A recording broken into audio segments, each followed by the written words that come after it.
Hey friends, it's Mrs. Kate. Today we're going to read a story about George Washington, and it's called A Dishonest Story About an Honest Man. All right, our vocabulary today, legend. A legend is a very old story or set of stories that are not completely true. Confession. A confession is a statement that admits something or says that a person did something wrong. Honest. Honest means truthful or trustworthy. Respect. Respect is to think well of someone because of something he or she did, or to admire. National. National means having to do with or belonging to a nation.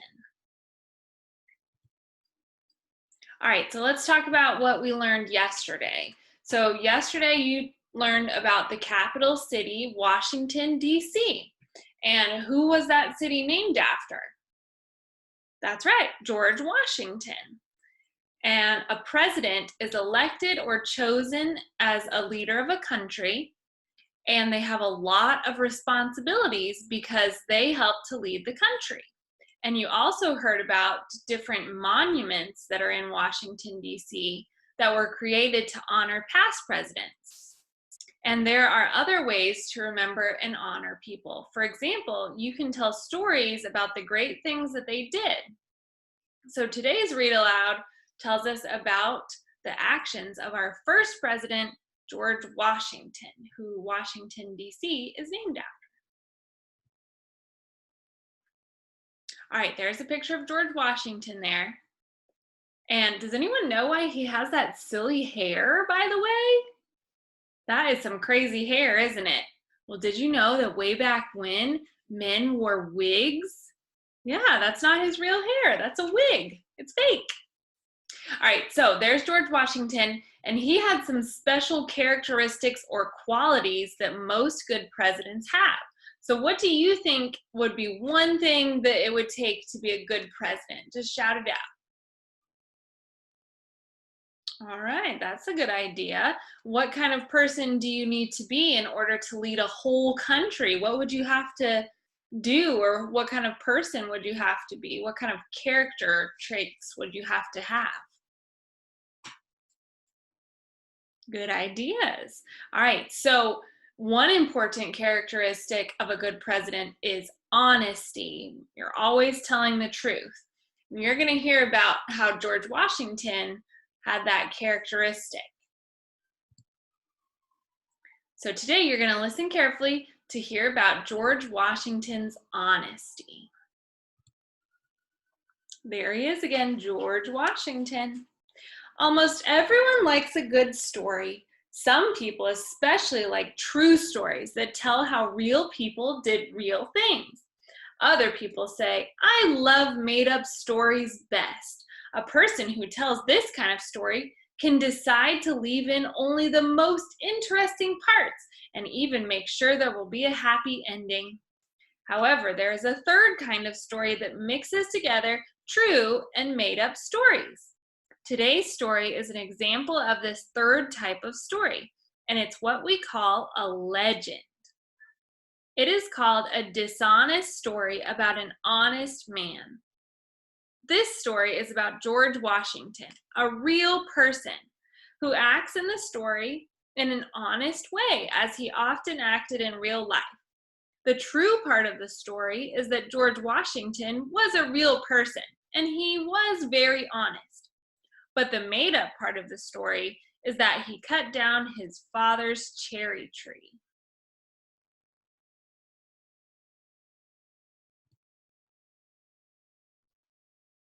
So what is a legend? What is a legend? That's right. It's a type of story that mixes together true and made-up stories. So we're going to hear a legend today. Augustine Washington loved his farm by the river. He loved the rolling green meadows in which he raised horses and other animals. He loved the woods. He loved the rich soil that allowed him to grow plants for food on the farm or to sell in town. He loved the fruit trees on his farm that gave him beautiful flowers in spring, delicious fruit through the summer and autumn, and graceful shapes to look at in winter. Augustine especially loved his cherry trees. When his son George was about 5 years old, hey, that's how old some of you guys are. Augustine said, "George, I will teach you which sorts of cherry trees grow best here and how to take care of them so that they will grow tall and strong and give us delicious fruit." Thumbs up if you like cherries. Did you know that cherries grew on trees? That's a fun fact.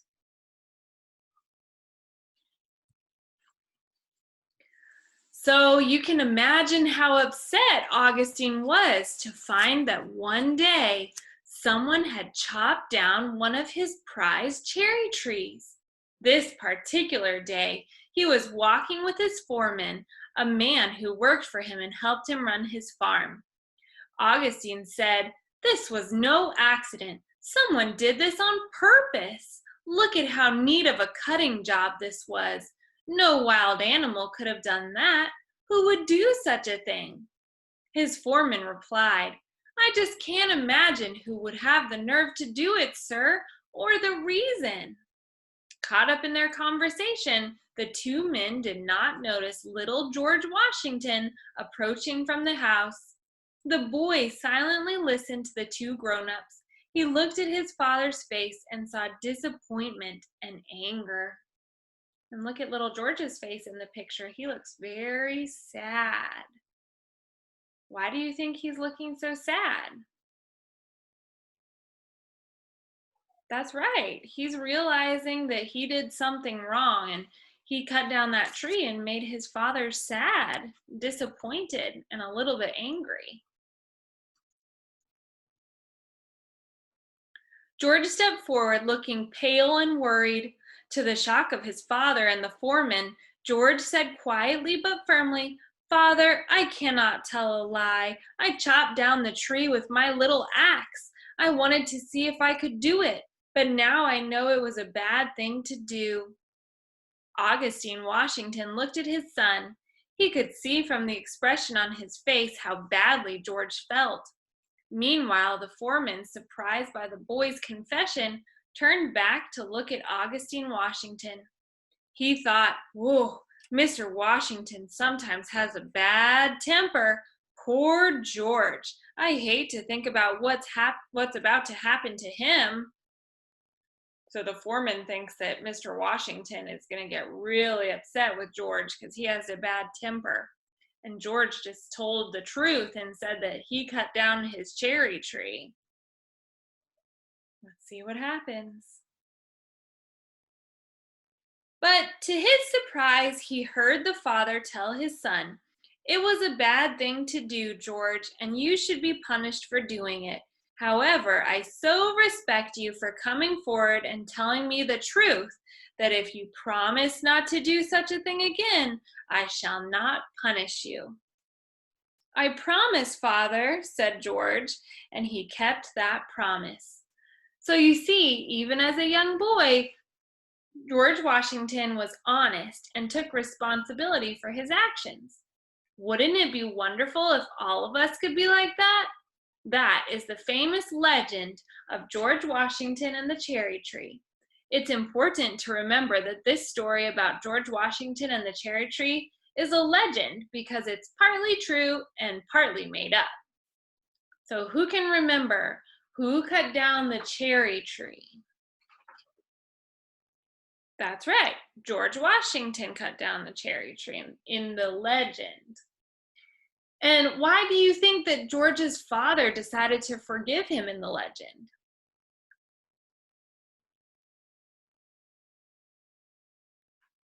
That's right. So they said in the legend that George's father forgave him because he knew George felt bad already and was sorry for what he had done, and he told the truth and was honest, and his father respected him for that. So he did not punish him, he forgave him. You might ask, was George Washington really an honest man?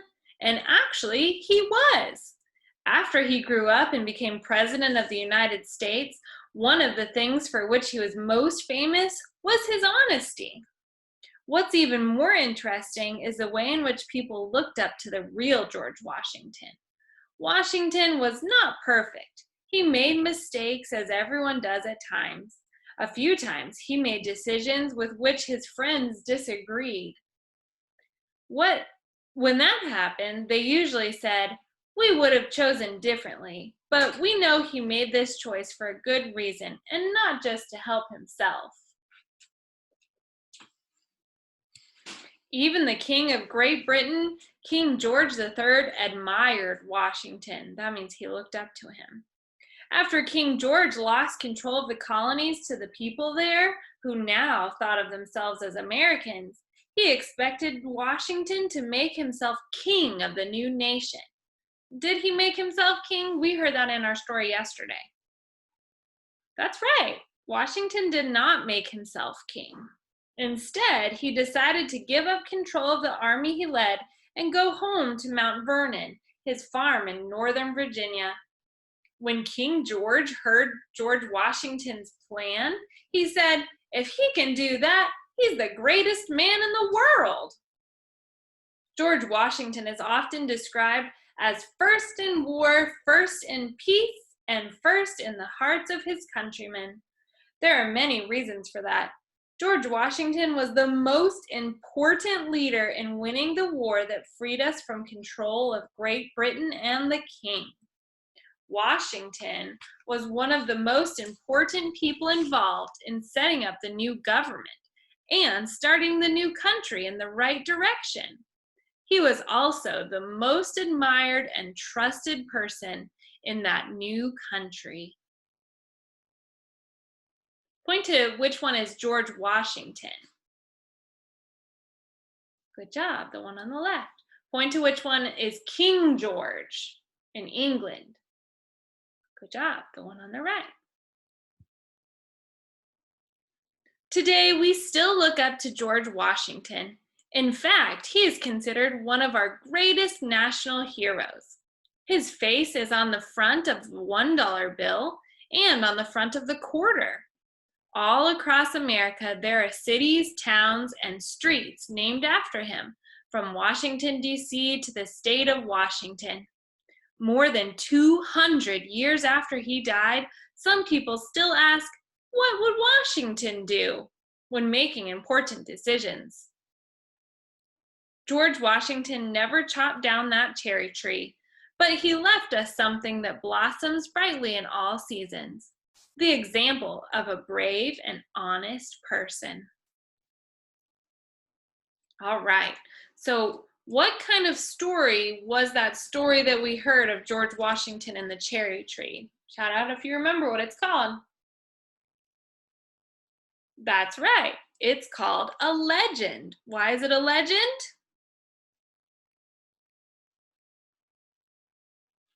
That's right. It's considered a legend because it's true that he was an honest person, but it's not true that he chopped down the cherry tree. All right, our word work for today is respect. In the read aloud, you heard Augustine Washington say to his son, "However, I so respect you for coming forward and telling me the truth, that if you promise you will not do such a thing again, I shall not punish you." Say the word respect with me. Respect. Great job. To respect means to think well of someone because of something he or she did, or for who they are. I respect my friend for being honest, especially when it isn't easy. You probably do things every day that show you respect your friends, a member of your family, and your teacher. You can show that you respect someone by doing something nice for them, or by listening to them when they're talking, or by treating them with kindness. What do you do that shows respect for your teacher? Try to use the word respect when you tell about it. And you can use your teacher's name, like, I respect Mrs. Cates when I blank. Great job. What's the word we've been talking about? That's right, respect. All right, so here you can pause the video and it says, draw a picture of a George Washington. Remember how we talked about how he wore that silly wig? So you could do a cartoon picture of him. You could do a realistic drawing of him, whatever you would like to do. Or you could pause the video and write one sentence about George Washington. We learned a lot of facts about George Washington today. You could write 1 or 2 sentences to tell us what you learned about. Now, is George Washington chopped down a cherry tree a fact? No, he didn't really chop down the cherry tree. That was just part of the legend to show how he was honest. How about George Washington was an honest man? Is that a fact? Yeah, that's a fact. He was definitely an honest man. All right, friends, great job today. I hope you have a great afternoon, and I will talk to you tomorrow.